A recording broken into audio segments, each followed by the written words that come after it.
Hey, everybody, welcome back to Off the Wall. I'm Mike. What's happening, everybody? I'm Bogz. All right, so the long awaited DCU reset button movie is here. The Flash, starring Ezra Miller, Sasha Calle, Michael Keaton, and directed by Andy Muschietti.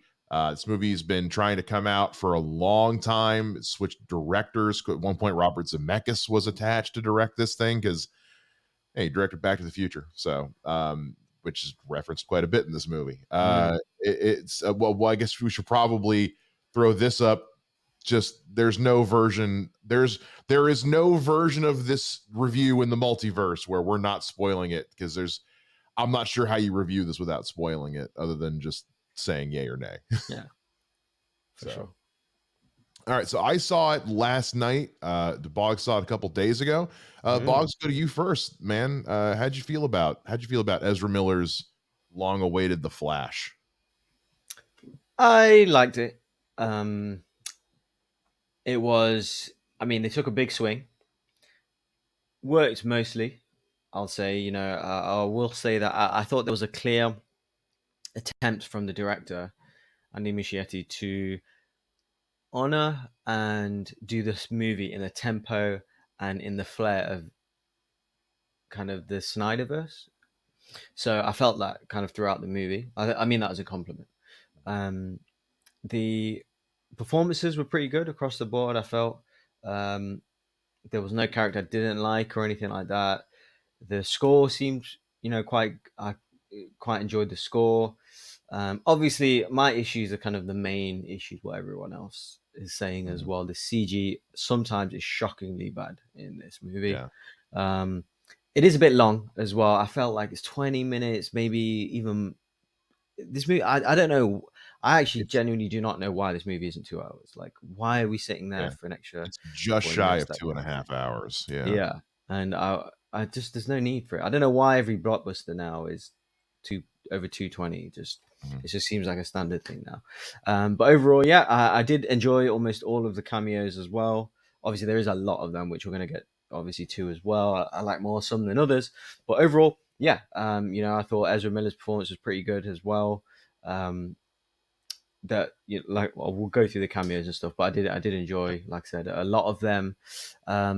Overall, I do have some questions that I'd like to discuss with you maybe towards the end of this about Sure. where they're going now. Any theories moving forward? So I'm just a little confused as to what, or I'd like to kind of maybe bounce some ideas off you as to where they're going moving forward or what they're going to do, because Yeah. from early reviews on the Flash, maybe I don't know 2 months ago, that it was a nice tie up and a nice end and a respectful end to the Snyderverse. I don't really see that way, to be honest. I mean, I see it as really open ended, and I'm really baffled of what they're going to do next, because I don't feel like it was tied up too neatly, to be honest. Yeah. But even though I did enjoy it, for the most part, obviously I do as well. On the last thing I'll say in terms of the overall thoughts is that I do think it was a little oversold in terms of James Gunn, himself, the new kind of head of DC Studios, was saying it was one of the best superhero movies of all time. No, it's not. What are you talking about? Like, it's just good. It's just a good. I'd put it in the middle probably of the kind of DCEU. Like, this for me, that every Zack Snyder movie is better than this.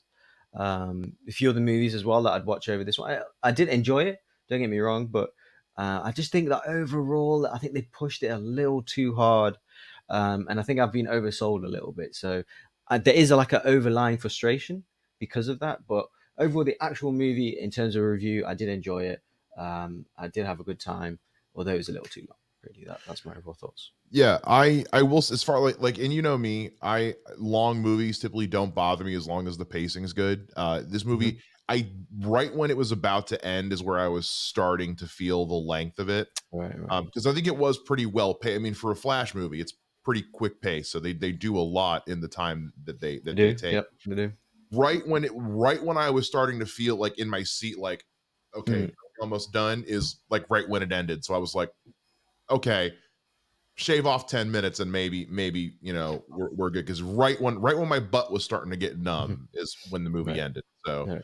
um I like the movie a lot. I really did enjoy it. I will agree. I do think that the movie is falling victim to its own hype because DC hasn't had a solid win in a long time. Like Shazam 2 got poor box office, fairly positive results, but didn't do well. Black Adam was such a mixed bag with people. The Suicide Squad, people liked for the most part, but it came out in the middle of the pandemic. Wonder Woman 84, people pretty much hated across the board. Hmm. So there was a lot riding on this. And so, like, in terms of DC over the last couple of years, the Batman notwithstanding, Yeah.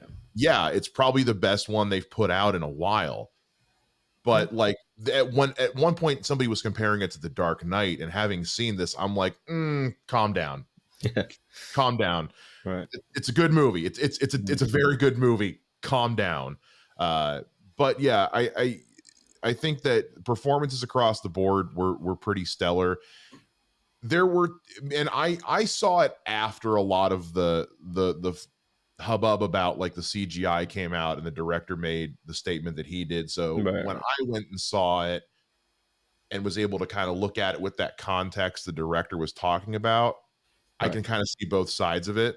Where like there are times where I'm like, it's kind of that baby does not look like a baby, but like when they're in the Speed Force as a design element, I completely understand why that looks so weird because it's this like weird ethereal, Mm. not really real kind of thing. I can live with that. But the babies, woof. But all in all, I think that it's an interesting big swing they took with this one. I just rewatched and reread Flashpoint, the animated movie and the comic book leading up to this to kind of because it's what they were and Mm. there were actually things in this movie I felt they handled better than the book and the animated movie did. We'll get into that in a little bit. But overall, if you and I know a lot of people are having a hard time getting past the Ezra Miller of it all. I get it. If you can, I think it's worth going to see. I think it's worth the watch. So let's get into some spoiler heavy stuff here. It's about all we can do without spoiling. Hmm. Overall, let's go through the leads here. We got three main leads, which is Ezra Miller, Michael Keaton, and Sasha Kaye. Hmm. How'd you feel about Ezra Miller? How'd you feel about our Flash in the Flash? Yeah. So this is the best that I've seen him as the Flash. Meaning that when I first saw him, sorry, when I first saw him in the first couple of kind of movies that I'd first seen, I actually thought he's miscast. Like I really didn't Me like too. him as the Flash, but he has grown on me, and I thought this was his best work. Obviously it's the most he's had to do, obviously, and I quite liked the elder, experienced, more grizzled version of Barry, because actually at times I thought the younger version. Obviously, you don't forget he's playing two roles here, right? Yeah, Um, and I thought the younger one was quite irritating at times. Not all the time, but sometimes he was quite irritating. Obviously, that's by design. But yeah. I think it was actually more irritating than even they intended to be. Um, so, and I much prefer that. Just made me like his kind of Barry more, because Mhm. even he would get annoyed a lot with the younger version of himself, and I liked his humor in it. Um, yeah, he obviously had a range of emotion with his mothers, obviously comedy as well. He does the action good. I just like this performance from him. Um, I did enjoy that a lot, to be honest. Overall, if I was still to say is he miscast, I'd probably say yes. But overall, I did think he did a good job. He did much better than I thought he would, and I liked his uh, sometimes nuanced performance as well. Whether it's at times whether he's socially awkward or whether he's having an emotional, reflective moment. Like he has genuine rage from different things. Whether Yeah, he's battling kind of in that kind of multiverse globe thing. With the other versions of himself, or he's talking to kind of Batman, or he's talking to his parents. Like this is an actor with talent.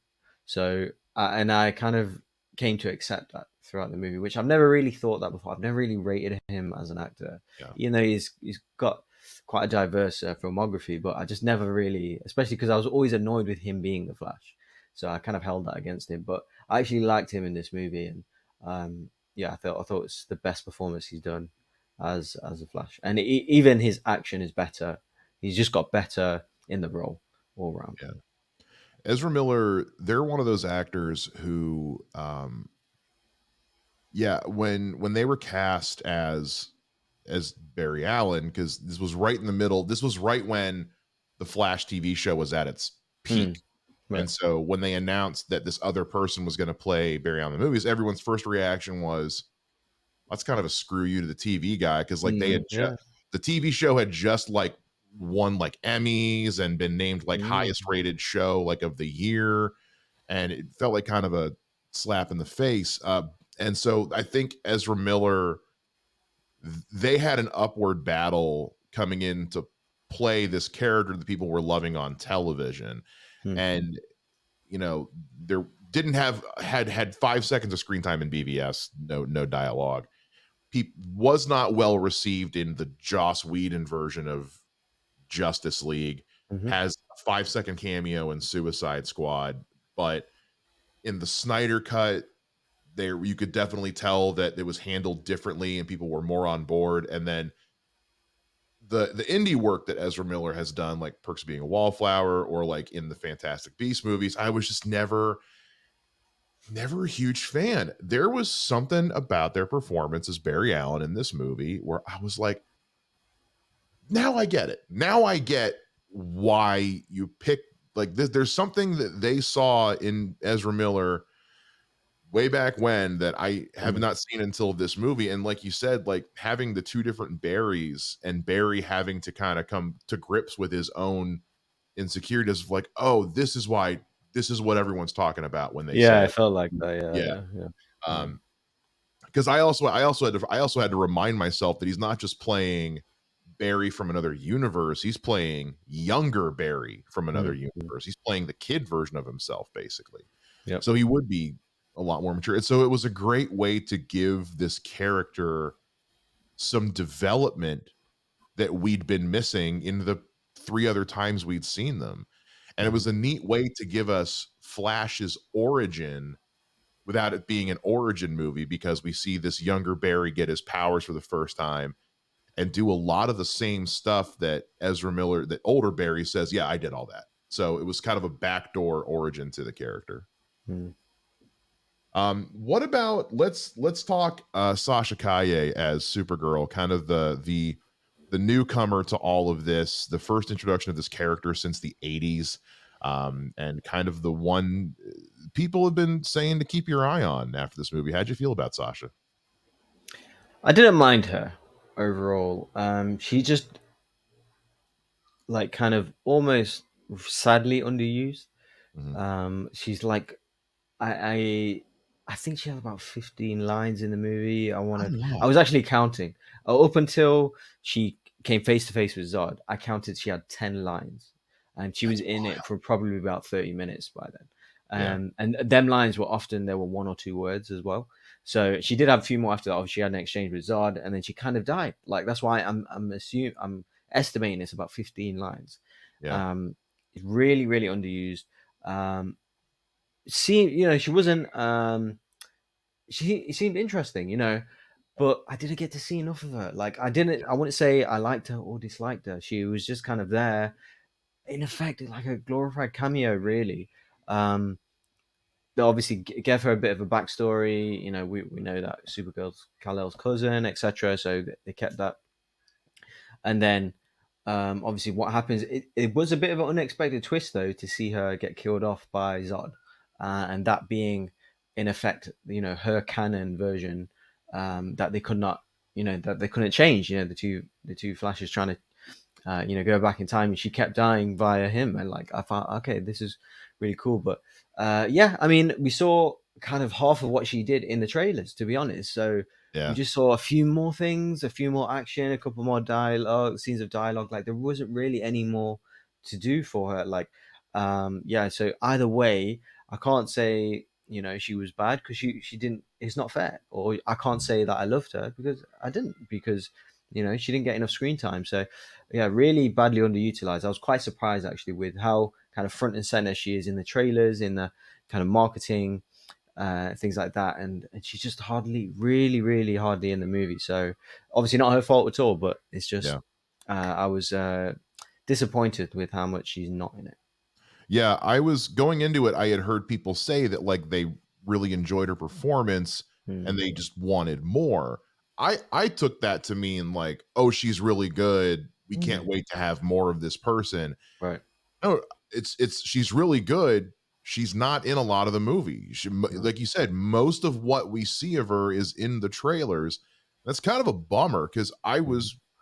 I was really enjoying what she was putting down. I was like, I was starting to get like really excited, like because we know a Supergirl movie is coming. James Gunn did announce it in his initial announcement video, so I was like, oh, cool! I can't wait to see more of her and really get a taste for what this movie is going to be. And then she dies, and again and again and again and again and again. And I was No. like, oh, oh no. Yeah. I I was kind of let down with that because Ezra Miller, we've had, because Ezra Miller is in 99% of this movie. He is Right. almost Barry Allen is almost never not on screen. There is Hmm. almost always some version of Barry on screen, except for Sure. maybe two scenes Hmm. where one is just Bruce Wayne and one is Yeah. his, like, other than that, it's always, or the kid, it's always Mm. Barry Allen on screen, which is why when they talked about the possibility of like digitally recasting him like they did with Christopher Plummer for Kevin Spacey, they were like, we can't, we'd have to reshoot the entire movie. And Hmm. seeing it now, I'm like, oh yeah, no, you could not have done that with this. He plays two roles for almost the entire movie. With Sasha Kaye, yeah, it's a bummer that there wasn't more of her. And again, I know that this movie went through hell with reshoots and rewrites. So I wonder if some of it was a time, as long as it is, I wonder if some of it was a timing issue. There's already been stuff coming out about other cameos, which we'll get into in a minute, that were cut. And so I wonder if it was a timing thing.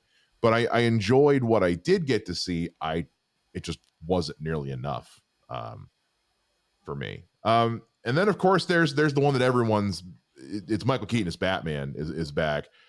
I love me some Michael Keaton as Batman. That's the one that I grew up on. I just recently rewatched both of his movies again because I knew this was getting ready to come out. Boggs, are you a Michael Keaton Batman fan, and how did you feel about him in the movie? I am definitely a Michael Keaton Batman fan. I will say though, to be honest, I do like his Batman better than his Bruce Wayne. Okay, If that makes sense. Yeah, it's interesting. definitely when he's in the suit, when he's fighting, doing you know, um, doing the action stuff with the weapons of it, like that is Batman to me. But Mhm. his Bruce Wayne is like that's not the Bruce Wayne that I think of, to be honest. Or this kind of lower down the list for me. So In this movie, or like in the other ones? in the other ones, In the other ones, but okay, that's good. in this movie. Yeah, Especially after Birdman as well. I had sure. that in the back of my mind, kind of an older, disgruntled he's literally kind of playing himself like a former Yeah, superhero, you know. Um, so, and obviously what happens in this movie is kind of like he's just kind of walked off the Birdman set onto mhm, the Flash set. And I will say that because, his Bruce Wayne isn't my absolute favorite. Um, I was kind of chomping at the bit for him to get in the suit. But once he got in the suit, they are the best scenes in the movie for me. That stunt guy oh that yeah. does that action for him, like when he jumps down that and he's fighting them, we're like, what? Who is that guy? Like Yeah, that was the best scene in the movie for me. Like when he takes on that got five guys, like hand to hand combat. so That good. was like kung fu, like martial artist. Like wow, like I want to see that again. Like I might watch that. Like some of his action scenes, where he's jumping from, uh, the his is it the Batwing? Is that what it's Yeah, called? the Batwing. Yeah, yeah, the bat. Even that just having the Batwing in it. And why didn't they drive the I Batmobile? Like know. that was such a tease. I was like, I was oh wanting man, it you're killing so me. badly. Yeah, I thought like Barry's like the younger Barry was going to drive it, or someone was going to drive it because they were geeking out over it and they just never Yeah. drove it. So, but yeah, his outfits look fantastic. The bat layer looked great.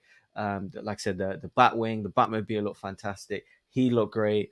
Yeah, so it was dragging a little bit for me until the whole spaghetti thing. I was fine with it. I did enjoy it, Yeah. seeing him back and getting his teeth into it and stuff. But my favorite stuff was when he was Batman, and even what happened with his death scene and stuff.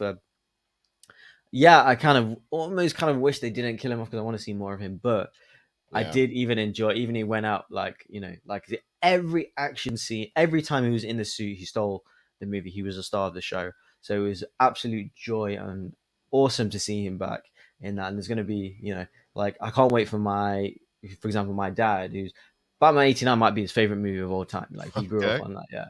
So I can't wait for him to watch, like Michael Yeah. Keaton back as Batman, especially with the action that he's got. He's gonna love it, and a lot of people will as well. So, um, yeah, I did like his stuff, like I said, as Bruce Wayne, but because he's just as well in his house.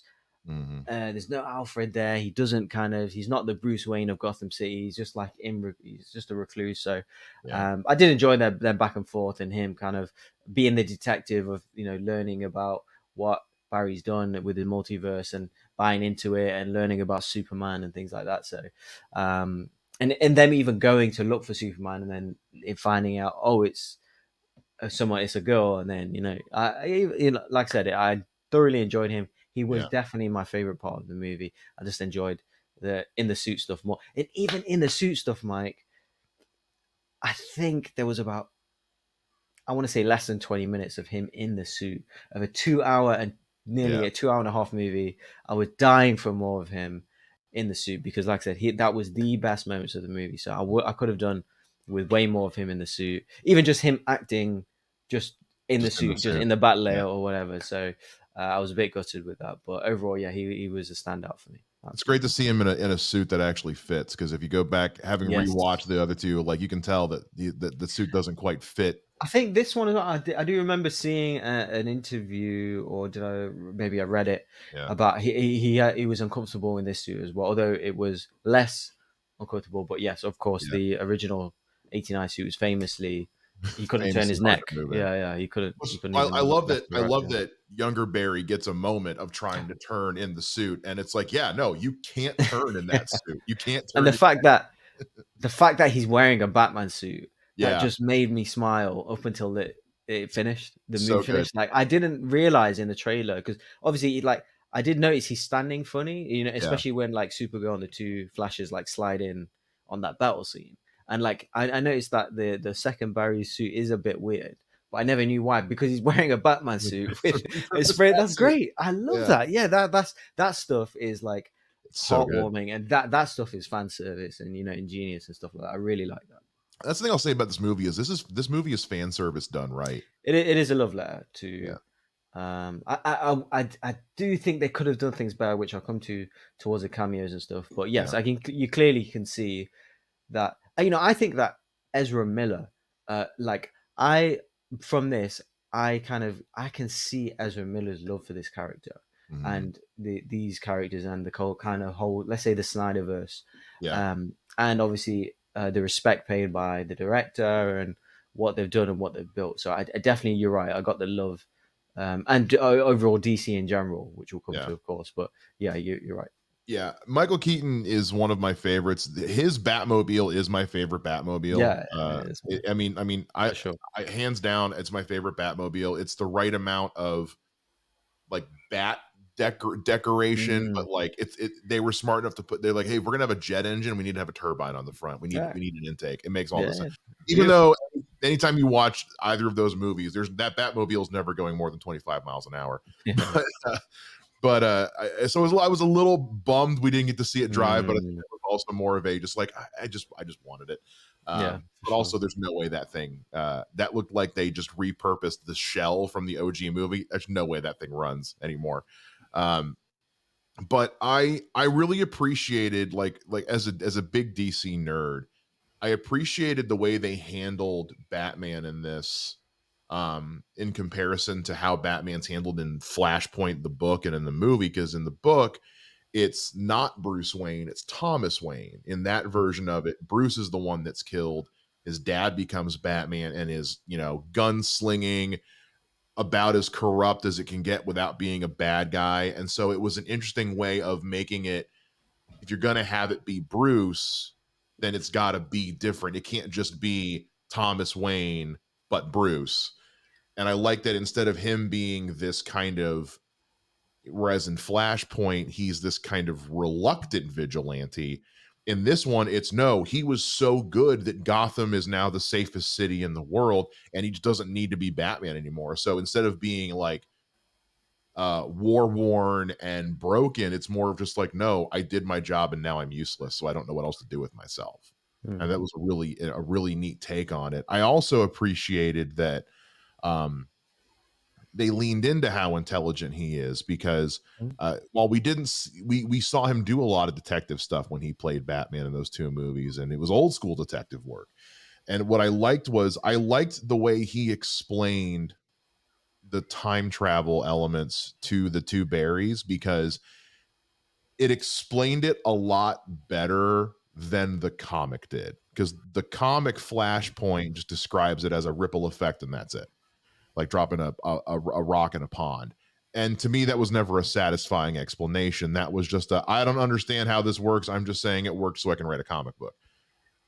Bruce Wayne's explanation of this movie made a bit more sense to me. So I actually appreciate, again, he didn't have as much screen time as I wanted, but man, did he use it to the best. You're right. That fight scene at the bottom of the silo where he's just murdering dudes left and right is some of the best Batman I've ever seen. But I also appreciated that it reflected on how out of date he is, because he's trying to hack this computer with a flip phone, and he's using a tape measure to accurately gauge the power of the explosives, because that harkens all the way back to 89, the how much do you weigh line. This was fan service done. Like, fan service can be a dirty word sometimes, and this was fan service done right, because at no point was I taken out of the movie. Basically, I loved every scene Michael Keaton was in. You're easily my favorite part, but I'm a diehard Michael Keaton Batman fan, so it's good stuff. It's good stuff. I think we're at a point where we need to get into the cameos, because there's so many of them, and we've been teasing them a little bit. We'll start with the ones at the top, with our returning Snyderverse cameos. We had a brief return of uh, Gal Gadot as Wonder Woman and Ben Affleck as Batman Bruce Wayne. Wonder Woman's is kind of the shortest. It's mostly there for a joke. It's a good joke. It's a very good joke. I laughed pretty hard. But you can talk on that if you want, but I mostly want to talk about Ben Affleck's Batman. How did you feel about the two of those? Well, you mentioned it at the start. You said brief cameos, and again, I was disappointed with how brief they both were. Yeah, she's that played Wonder Woman's in there for a joke. It felt like a Justice League kind of humor, with A little the bit, lasso of truth and stuff, and because they did the same thing with Aquaman in exactly, Joss Whedon's cut. yeah, it was exactly the same. And then it was around Batman, then the Flash touched it, and it's like, okay, and then she just kind of flies away. Okay, sure. Um, I'm really disappointed with how little Ben Affleck is in it. He's one of my favorite Bruce Waynes. And Yeah. talking about that scene of Michael Keaton, the action scene, the action scene that kind of matches the action scene that he has, that his Batman has in Batman v Mhm. Superman. Love that one. I wonder Yeah. if it's the same guy. Obviously, Ben Affleck one looks a little bit bulkier, but Well, I um, know they use there's a Batman stuntman they've used for pretty much every Batman okay, appearance, I think, since, because I think it's the same guy who also did stuff for Robert Pattinson as well. okay, And I interesting. think, because if I'm correct, it's the same guy. And so at the end of Peacemaker, there's this Justice League silhouette cameo Mm, scene, and there were supposed to be silhouettes of Batman and Cyborg as well that they ended up not using, and it was the same guy in the Batman suit that they've used for pretty much every Batman thing since BVS. okay. I'm with you. I'm wondering if it's the same guy Mm. who did both, because if it is, that this is the Batman stunt guy, Yeah, because he's the Batman, basically. yeah, He's the real Batman. yes he Um, is. and yeah, so with Ben Affleck's one, I liked everything that he, like I said, I just really like him as Batman. I like his Bruce Wayne. Like, I fully believe that he's a billionaire, you know, and the way he just conducts himself, maybe because he's a big actor and everything, and actor, director, whatever. So, yeah, he's just not in it enough. I was really, really disappointed with how little he's in it.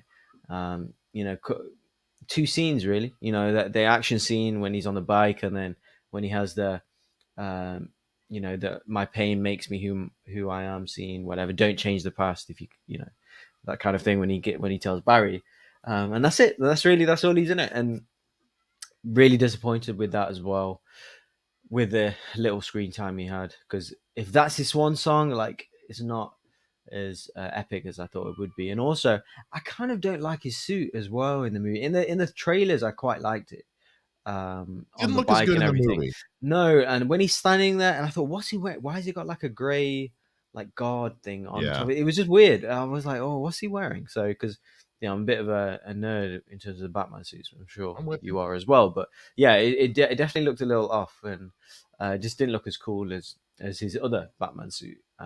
Yeah. In the other in Justice League or whatever. So, I'm pulling up yeah, the good stunt stuff. double names here. So the guy who was the stunt double for there was two different stunt doubles, basically because Ben Affleck and Michael Keaton have different builds. Right, of So the course. guy who was the stunt double for Michael Keaton is a guy by the name of Ashley Beck, who was also doing his stuff in Batgirl, which is obviously now not going to come out. And he had done some stuff for Assassin's Creed and some Star Wars stuff. Rick English, though, who was Ben Affleck's stunt guy, he's the one who did stuff for the Batman, who's done stuff Mm, for Ben Affleck since it's okay, BVS. So he that's who did you're have his thinking of. guy. Mm, mm. Okay, interesting. But yeah, overall, like I said, I'm really gutted with how little Ben Affleck's in it. Yeah, Sorry, his Bruce Wayne is in it.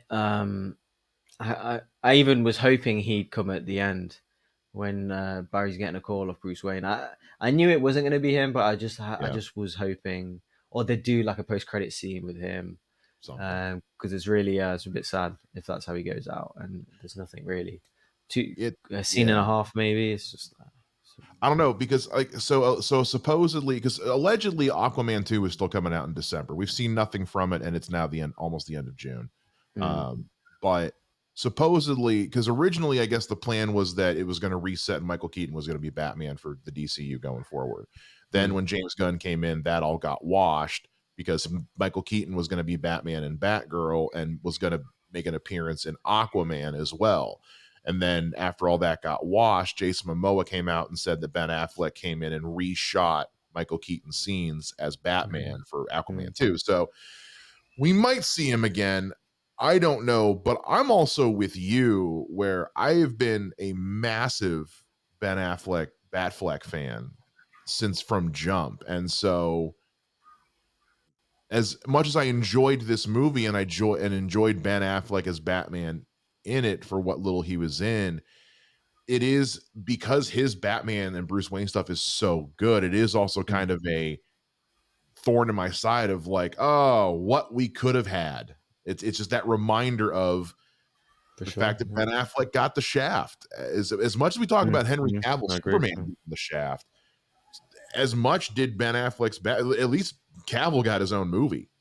Uh, Ben Affleck never got his own movie. He mm, was just appeared in a bunch of other stuff. So yeah.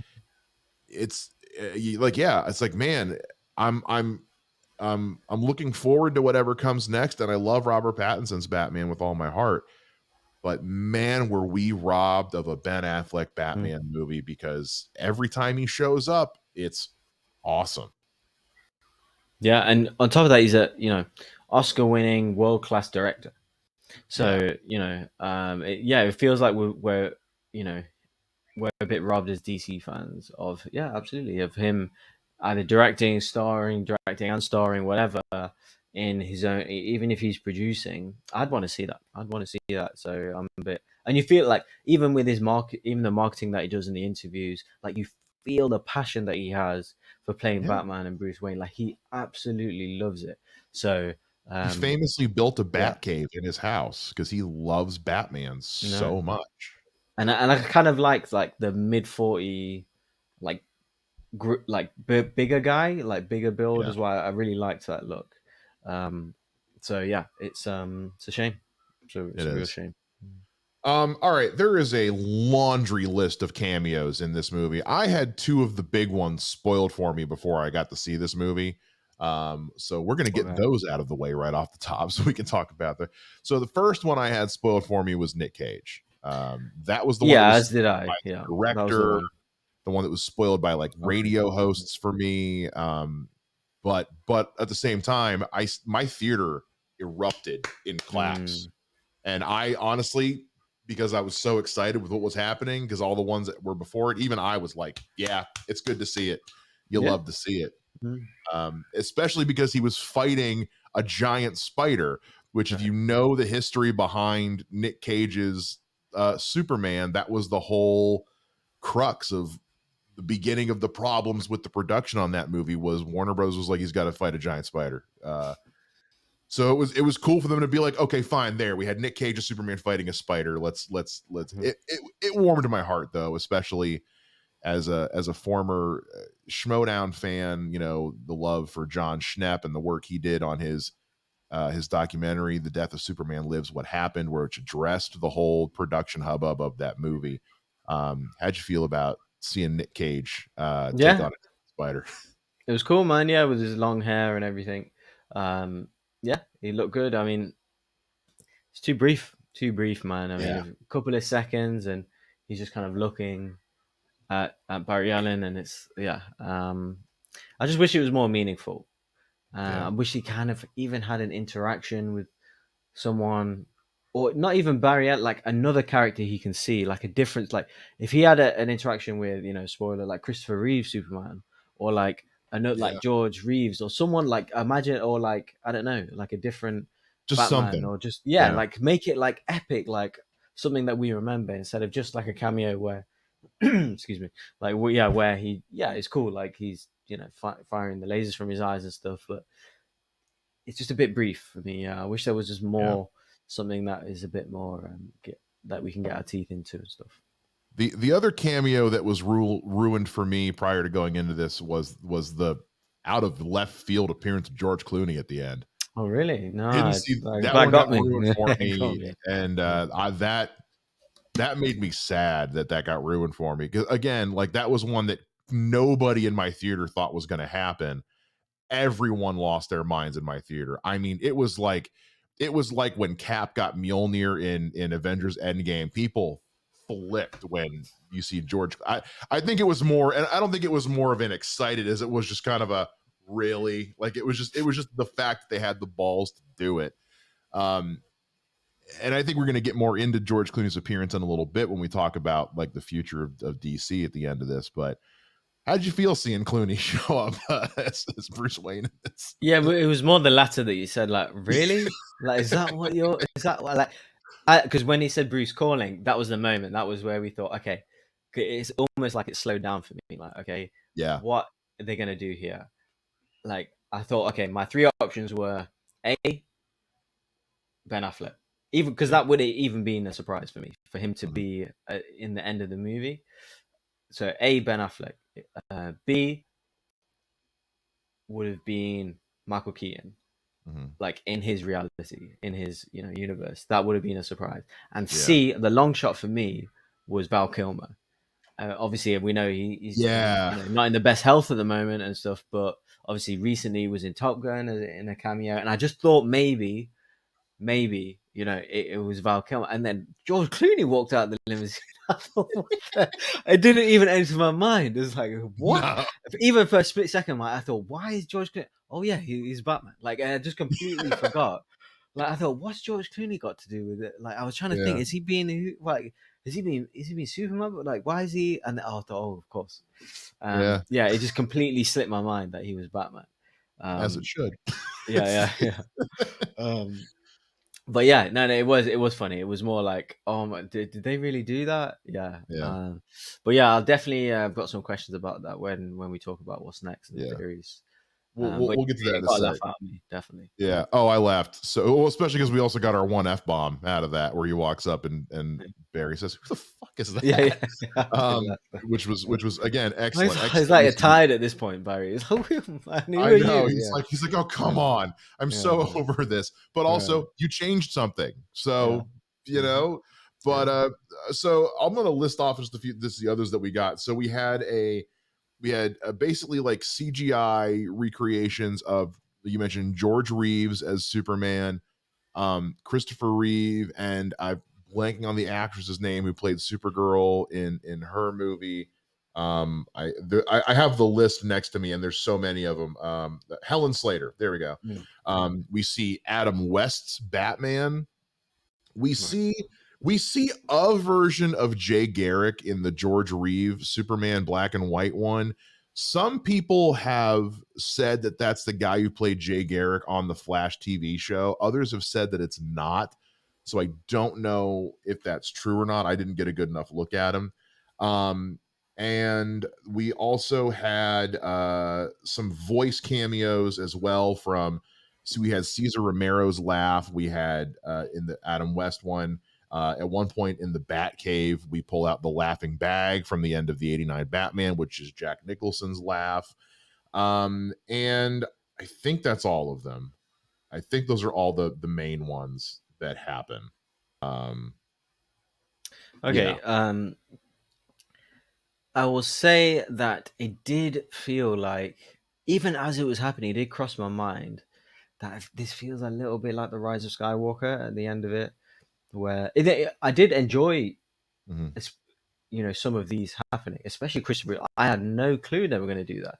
none. Um, so, and especially for the Supergirl thing as well, like because growing up, Mike, I always, as a kid watching the Superman movies, I was shown these movies, 1 to 4, and Supergirl. They Mhm. were the Superman movie. They were the Yeah, canon Superman movies for me. That like the 4 and Supergirl, and obviously, and just like now, just growing up, no one ever really. Obviously, it is a bad movie, like objectively, but like for me, that was always a part of the Superman kind of universe, right? yeah. Like let's say the Kryptonian movies or whatever, right? That was always a part, and just that movie just gets so dismissed now. So it was Mhm. nice to see like Supergirl get some kind of respect there.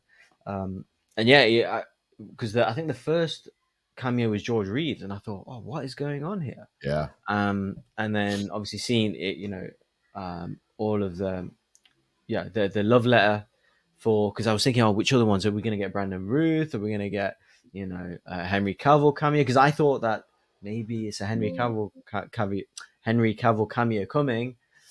Obviously, it wasn't to be. So it yeah, it was nice to see some of them.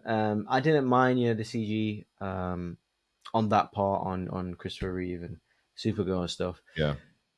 It just felt like a little bit pointless. Like they were just like Rise of Skywalker kind of cameo things. I'd also say as well, another cameo that I was again disappointed with was Michael Shannon as Zod. Oh, Um, I didn't even bring that up yet. Yeah. yeah, and I think in his Furiosa, is that it? His kind of Oh, psychic, the the lady. his number two, Yeah, Feora Ui. yeah, Yeah, Fiora. That's it. So they're some of them. They're I love them characters in Man of Steel, yeah. and they come back in this movie, especially Michael Shannon. Like for me, it was clearly like a CGI head of him. Like It was that his weird mask they had on yeah him. Yeah, on a CGI body. Like he yeah, clearly like wasn't operate like it just looks so amateurish, honestly, and like it just felt like there was a CG head on a weird uh yeah. but his head like photoshopped onto it just looked like, Because he said he and that's was on all it was. set And filming, but yeah, I saw that. Yeah, and he's very complimentary about the director and about his work on on this film and stuff. But I was so underwhelmed with, because I love his Zod. I think he's yeah, great, and yeah, because obviously he has multiple action scenes without kind of a big bulky suit on in Man of Steel. So I was just hoping to get something similar like this, and we got nothing like that. And there was, his number two. I forgot her name already, Furiosa, Feora. whatever. Yeah, Yeah, she's brilliant in Man of Steel. Yeah. And again, she has nothing to do here. Like she throws, looks menacing, throws a couple punches, and that's it really. So I was really disappointed with the lack, because obviously they're in a lot of the marketing in the trailers and stuff, and then they're in a couple more scenes, and obviously they, Zod does kill Supergirl and stuff, but often that's replayed in CG, Yeah. in the kind of multiverse thing that Flash is in, and they're CG versions of Mhm. him kind of killing her and stuff. So I was just really disappointed with his lack of involvement. And overall, with these cameos across the board, from the Justice League characters, from the Man of Steel villains, from the kind of previous Superman and Batman Yeah. characters, they're just all brief cameos that really don't mean much. So yes, I do understand that why people love this, and I did like seeing them. But overall, if I just take a step back and maybe in 6 months or a year, what do these cameos mean? They don't mean anything. They're just in terms of what is DC going next, or what storylines is connected to. They're just all basic cameos. Um, Kind of nostalgia grabs and things like that. Yeah, I do like my nostalgia grabs as much as anyone, and I did enjoy seeing them, and they didn't make me smile and laugh and everything, but they don't really mean it. Like I said, if they were to interact with each other, or if they came, let's say, I don't know, just for argument's sake, let's say that Nick Cage's Superman came into and spoke to Barry Allen's Flash, like that, like something like that, that would be crazy. Or if he interacted with Christopher Reeve Superman, something Yeah. meaningful, and that they would add to the story and make their input relevant. But they're all cameos across the board. So on the surface, yes, I like it, but if I go deeper or think anything deeper into it, it's more of a Rise of Skywalker feeling that I've got of it. But like I said, aesthetically, yes, meaningful, it's just not there for me. So, and I wish it was. I think I differ just a little bit. I do agree they were a little more fleeting than I would have liked them to be, and I understand that some of that is Yeah. budgetary. Like, I can't imagine the amount of work these CG guys had to go through to recreate George Reeve and Hmm. Reeves and Helen Slater. Right.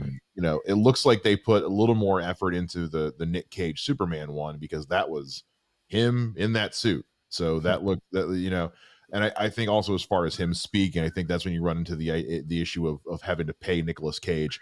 Nicolas Cage is not cheap, for an already $200 million movie. Yeah. But I also agree it would have been cool to have him actually um, have some kind of interaction. I Yeah. think the reason I enjoyed those a bit more is because like, to speak to the general Zod of everything, I think the biggest swing this movie takes is the movie doesn't have a villain. It has a ticking clock. And so for there to be have a superhero movie that's kind of subverts expectations, because I think the expectation going into it is that, oh, Zod's the bad guy. No, Zod's a bad guy, but he's not the antagonist of this Mhm. movie. Right. The antagonist is time itself. It's trying to do everything before a certain point of time, otherwise the world's going to end, and having to, because time is both, is it's time itself is the antagonist, and time is the theme as well. So I thought that was an adventurous take on the movie. So I wanted more Michael Shannon Zod, because Michael Shannon Zod is awesome, and more Michael Shannon is never a bad thing. He should be Two Face. But for Robert Pattinson specifically. Um, but as far as the other cameos go, I think I didn't mind that they didn't carry a lot of meaning, because the meaning behind the cameos was just kind of the gravity of the multiverse he was creating by doing all these time jumps. It's like, this, by doing all these time jumps, you're creating all these alternate versions of things, and they're about to collide in on each other, which honestly speaks to the original concept of Flashpoint in the comics, which was when Barry goes back to fix everything, he's shown three different universes, which were basically the three fractions of DC Comics. And then by unifying everything, they created the New 52 and brought Vertigo and Wildcats all into DC proper in the comics, which made business a lot easier for everybody in the real world. And so I think that's why I appreciated the cameos for what they were, because it was just, because also there have been some people who have not complained, but just observed that's like it's weird that we have both Marvel and DC doing multiverse stuff at the exact same time. And I think this was also kind of their way of saying, yeah, we're doing multiverse stuff, but just here. Like multiverse is the MCU's entire plan right now. This is kind of their way of saying, like, we're doing it, but like just in this movie. This is not going to be our whole thing going forward. So it was a nice way to still do the multiverse thing, but different enough that people aren't going to have that like that multiverse fatigue of having two different companies doing the same theme all the time going forward. Yeah, it's an interesting one because I think you're right. I think people, I don't know. I think maybe people are already a bit over this like multiverse things because as well, multiverse are like the culmination things Yeah. mostly, right? What in my experience growing up, anyway, a multiverse storyline meaning this is the end, or because it can't Yeah. really get bigger than that. So obviously, you're correct. The MCU are kind of their kind of main stories are all revolving around that. We've just had a huge one with Spider-Man, and we've Mhm. got another one here with uh, DC and the Flash specifically. Yes, you're right. It is a contained story, but is it though? I mean, like I said, we'll talk about where they go from here, but I think that maybe it isn't all there is. I understand what you mean in terms of the next DC movie probably isn't going to have anything to do with this storyline that's in the Yeah. Flash. But I think that the lasting effects will still be seen throughout you know the next few years and stuff. But as well, just on the multiverse stuff here, I think overall they did it quite. I was quite happy with the way, especially further on in the movie, the exposition about the multiverse and stuff, because obviously it was slightly different um, than Spider-Man, the way they did it, which is kind of the best I've seen in a comic book movie anyway. So I was quite happy with that. I'm actually quite glad I've seen Spider-Man first because although they didn't say it, like especially like how Supergirl died and how Mark Keaton's Batman died, like they to me I understood them as canon events, which I got directly Yeah. from Spider-Man From Across Spider. Spider-Verse. Yeah. Yeah, that's really simplified it for me. Gotta Like, happen. okay, yeah, these things have to, and I would have thought, obviously I understood what was kind of explaining and what they were talking about, but just in my own head, just for a word to describe that, okay, that's the canon Yeah. of this event. These characters have to die, so that tells you have to do something else. You can't keep going back. Okay, got it. Okay, cool. So and It's something that was introduced in like Doctor Who, talking about like fixed points in time. Certain mm, things just kind of have to happen. Even right, Marvel did that in the Doctor Strange episode of What If, mm, where Christine kept dying no matter how many times right, Steven went back. So it's something we've never, up until the last couple of years, have never really had in mm. our time travel. And Because it's a now way to limit, isn't it? It's a way it to limit the multiverse stuff because it can be you can just go back, and Yeah, and, it and do because things for the again. longest time, DC had that problem, especially on the Flash TV show, where Mm. they didn't have the fixed points in time, and so every season, Barry was just going back in time and resetting everything, and I've never going back seen in it. time and resetting everything, and it Okay. got to and even in the comics, it got to the point where, yeah, every time something happened that people didn't like, Flash would just go back in time and change it, and now it's all fixed again. So it Mm, removes that, because once you introduce time travel, it makes things complicated, because it's like, well, if you can go back and change shit, you can just go back and change shit. So mm, this changes it too. No, if we do that, it has greater effects. We've got to let time just unfold the way it's going to. mm. So And go ahead. I was just gonna say on the back of the kind of consequence of the multiverse, because obviously Ben Affleck's Bruce Wayne told him not to do it because these tragedies help us build who we are, especially as superheroes. We have to go through these things. Yeah, In effect, he kind of pre-warned him. Obviously, he tried to save his mother, you know, and then he learns in the end that she has to die, unfortunately. And I did feel the emotion with that as well. Like I did feel that him hugging his mother and all of that, and you know taking the chopped tomatoes or whatever it was. I think it's chopped or Yeah, it whatever. was crushed Yeah, tomatoes, something like that. yeah, Yeah. whatever. Crushed. Yeah. Had to take them out as well. Trying to put myself in that situation, that must have been absolutely, horrible as a character to do, because no matter what happens for you to save kind of the universe, your mother has to die. Right, that's the thing. Yeah, so it was because obviously Supergirl and Batman dying. He learned, even in the younger version of himself died, as well as the older one. So all these um, people are dying because of his trying to save his mother, which is it selfish, is it not? Like, so I understand the juxtaposition there, but him obviously going back and allowing that to happen. And also, Mike, just the one thing on the family, obviously, I didn't know that they were going to change the father character. First of all, that was a bit of a Oh, shock. I was yeah. like, oh, where's Billy Crudup It was a now? scheduling Yeah. thing that Billy Crudup just didn't have this availability to do it. Yeah, So, yeah, I thought so. And secondly, who killed his mother? okay. Right? So I was like, this the this movie's is ended. where, Like, like, why do we not know who killed his mother? yeah, Like, what was that about? this is the part where it deviated the most from the comics, because in the comics it was the Reverse Flash who had it in for the Flash and couldn't kill I think I've him heard of because this storyline before. yeah, Yeah, so yeah, basically the Reverse Flash wants to kill the Flash but can't, because yeah. then it would remove him, because he's from the Right, future, and if he kills the right. Flash he'll cease to exist. So Hmm. he's made it his life's mission to make Flash as miserable as possible. And what ends up happening is you find out in Flashpoint that the Reverse Flash goes back in time and he's the one that kills Barry's mother and frames it in such a way he takes the place of the actual killer and kills Barry's mother. When Barry goes back in time to save himself, he basically becomes his own time paradox. So it becomes this whole thing of Reverse Flash kind of torturing Barry with this knowledge of, like, you have to let your mother die, otherwise I win. And Right. either way, I win. Either you have to lose your mother or you have to destroy the universe. But either way, I win because I have to make you Okay. make that choice.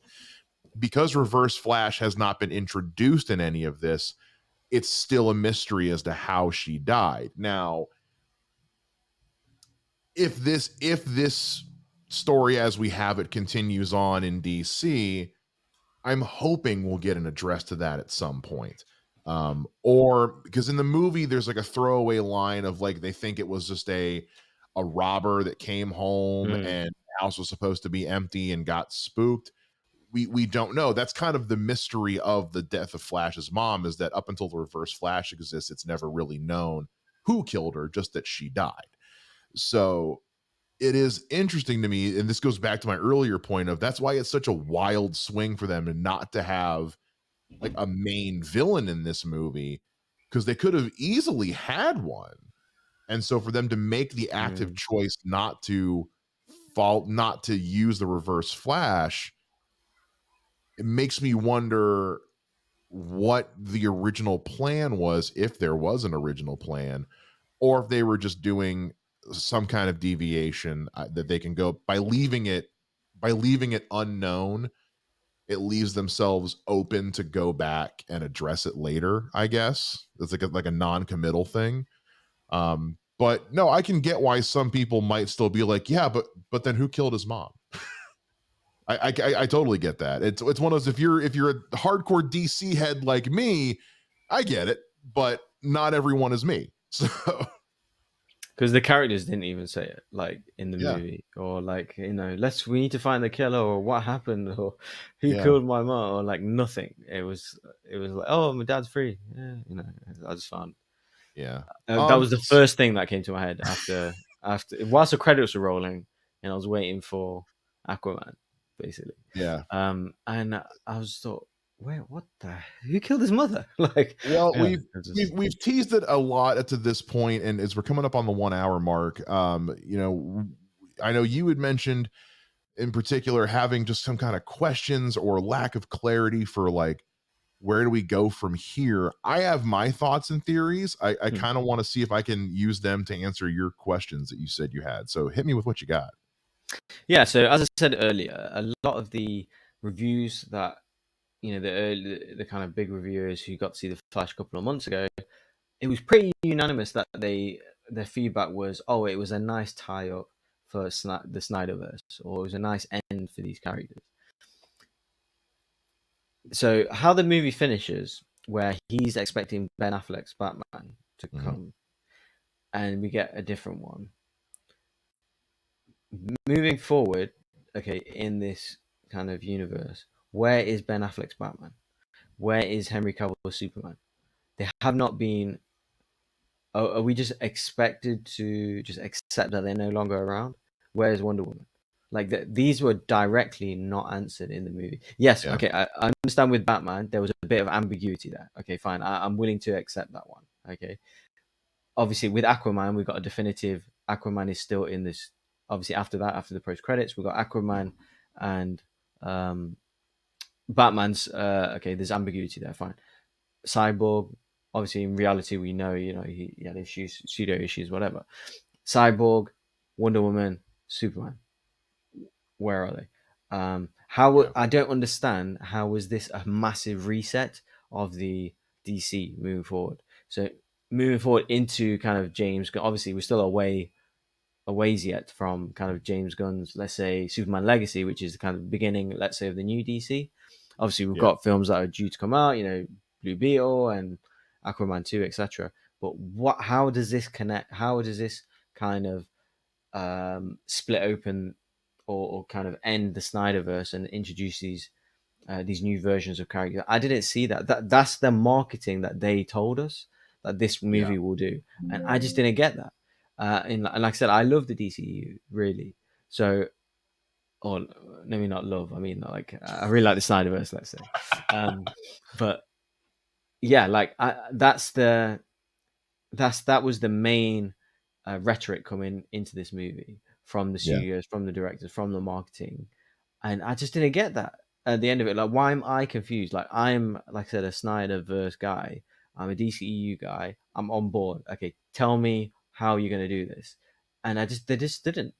By the end of the movie, like, yes, are they going to address things moving forward? Sure, but that's not what they sold it on. They sold it on, you must watch this because it will reset this the DCEU, and it hasn't, as far as I'm concerned. Unless I'm missing something, or didn't pick up something, or didn't interpret it correctly, I don't know.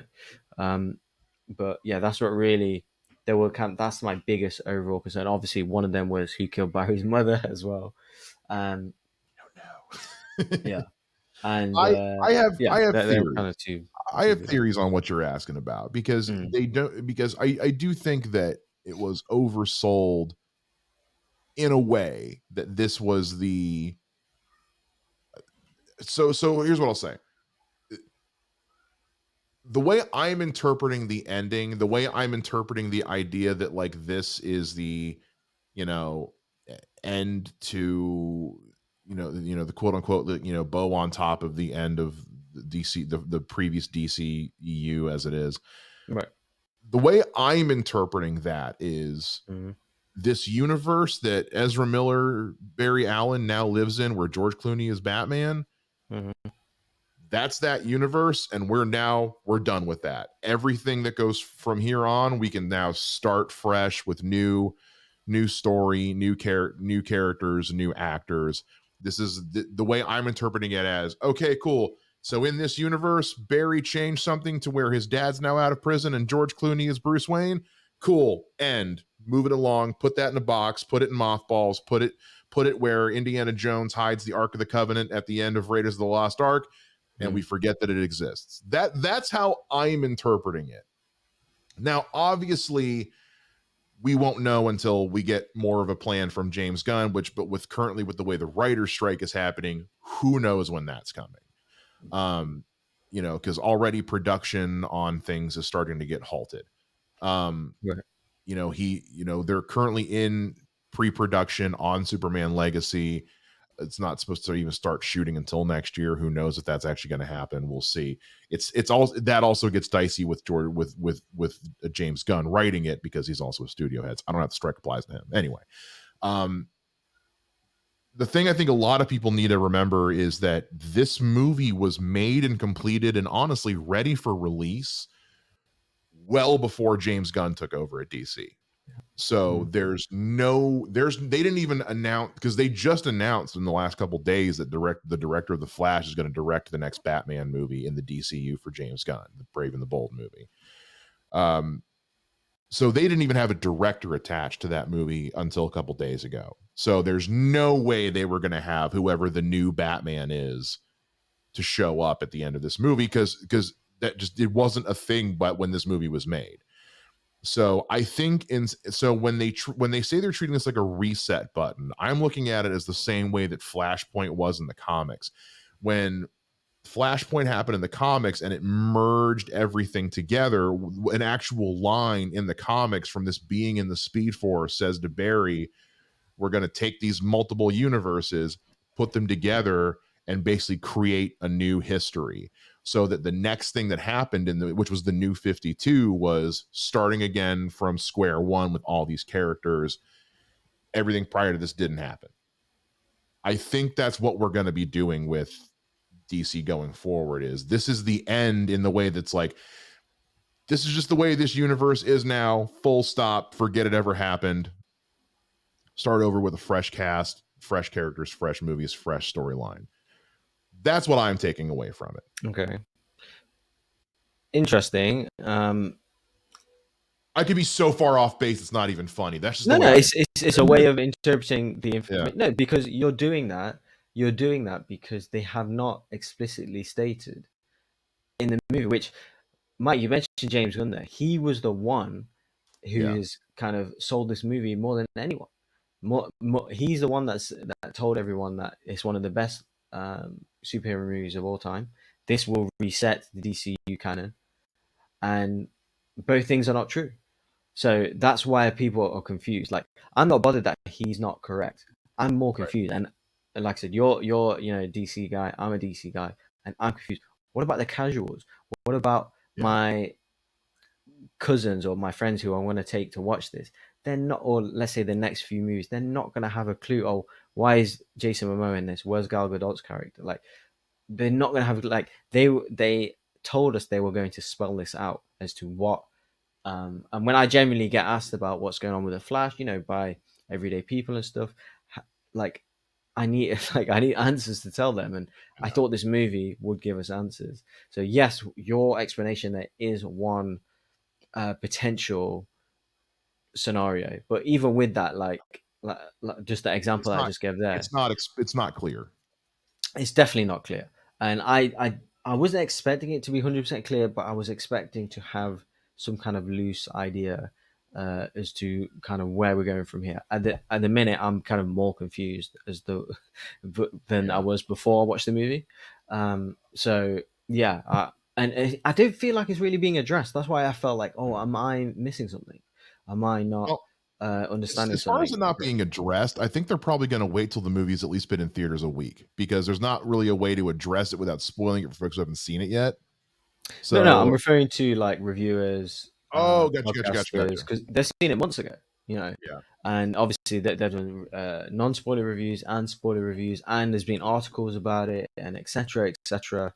So I'm just not seeing it being in a public Discord yet. Yeah, you're right. Obviously, it's a little early for that. Fair enough, but I've been sitting on it for 2 days, and I'm thinking, what? What? That's why I generally thought I'd maybe missed something or not. But it's just interesting to maybe you're It's a right. fair Maybe you're right. it's a fair observation, because even I, like, this, and this is me having had 24 hours to think about it.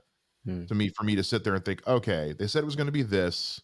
Let me think about what I just watched and see what I can pull from it. So that was me giving it a day to think about. But again, I'm a DC sweaty, so I've got prior knowledge and information and things like that I can pull from that from. You're right. The average moviegoer isn't going to have a clue. But also, I also have a feeling the average moviegoer isn't plugged into all the stuff with all the James Gunn stuff and all that too.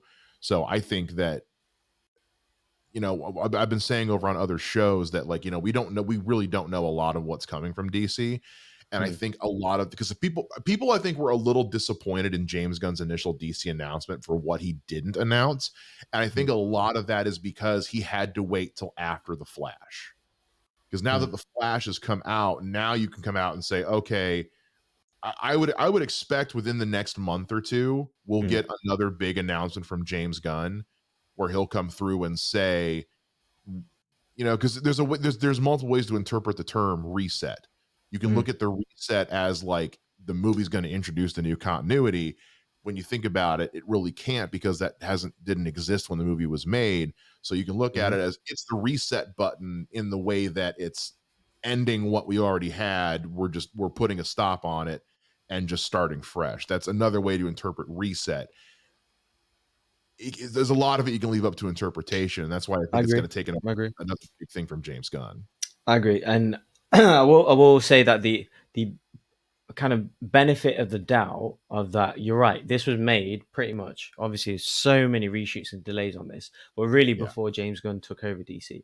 And but the only thing, Mike, that I'm confused with is that why did he endorse it so much? Why has he endorsed it and promoted it in terms of, this being the reset and this being the kind of, the big kind of must watch in terms of the, like I said, the new DC moving forward. Why is this the reset? Yes, I probably agree that, yeah, in the next kind of month or so he will do announcements and they will fill in the gaps for us from there. But in this movie, he didn't do it, and yeah, I wouldn't have thought necessarily that it would without it being kind of marketed so, particularly by James Gunn. With that, yeah, I'm kind of more confused than anything else. So that's the kind of the state where I'm in at the minute. And we mentioned casuals there. I've had, kind of at work and stuff, I've had 2 or 3 conversations in the last couple of days about, uh, absolutely, you're correct. They're not tuned in to the studio business and who's head of DC, who's not. They've asked, oh, is Superman in anymore? Or oh, I heard Ben Affleck's not Batman anymore. And I can't give them a proper answer because I don't know what's going on yeah, myself. And I thought this movie would help me do so. And it didn't. So that's what I'm kind of struggling to yeah. kind of cope with at the minute.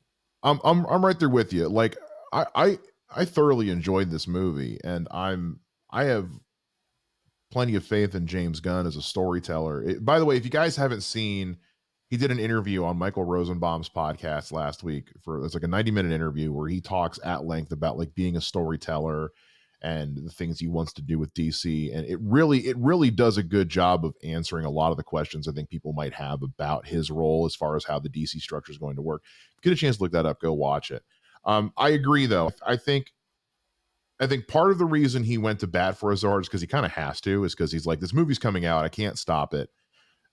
We need, from a business standpoint, I get why you would want to say, it's coming out, I like it a lot, because again, this movie's very good. I think maybe the wording he chose when he was talking about it maybe could have been a bit more thought out. But I think a lot of it is left up to interpretation, and so I think how you interpret it is going to affect what you get out of it, and that therein lies the problem with ambiguity. When like, I understand the idea of needing to play some things close to the chest, but you can't play things too close to the chest to where it sets a certain expectation. So I think a lot of people, like yourself included, a lot of final thoughts are going to come from whatever the next thing is we hear from James Gunn as far as the future of DC films, with what a lot of these things actually mean, what is going to change, what's coming next. Yeah, I agree because maybe it was me, my expectations, but um, I don't think it was actually. I think it was specifically their reverence of this movie and their clear statements about how it would reset the DCEU, Yeah, really. And I'm a bit bemused. That's all, really. So, if they did do this stuff, I would like this movie more than I do, and I do like it, but I don't love it. yeah, So that yeah, on top of the cameos, like I said, if it was just a bit more care with everything, with the cameos, with CG, let's say. Obviously, I know incredible work goes into it. Don't get me wrong, yeah, but just if it was a little, 5, 10, 20% better, in my opinion, like there is in other DCU movies, yeah. just a bit more care here and there, careful with the things. I would like this more than I do, but at the minute, it's definitely fun and I enjoyed myself, but I don't love Yeah. I don't love I it. It's think not. It's I think not top DCU for me. I think where this movie shines it's the most is when it's just being a Flash movie.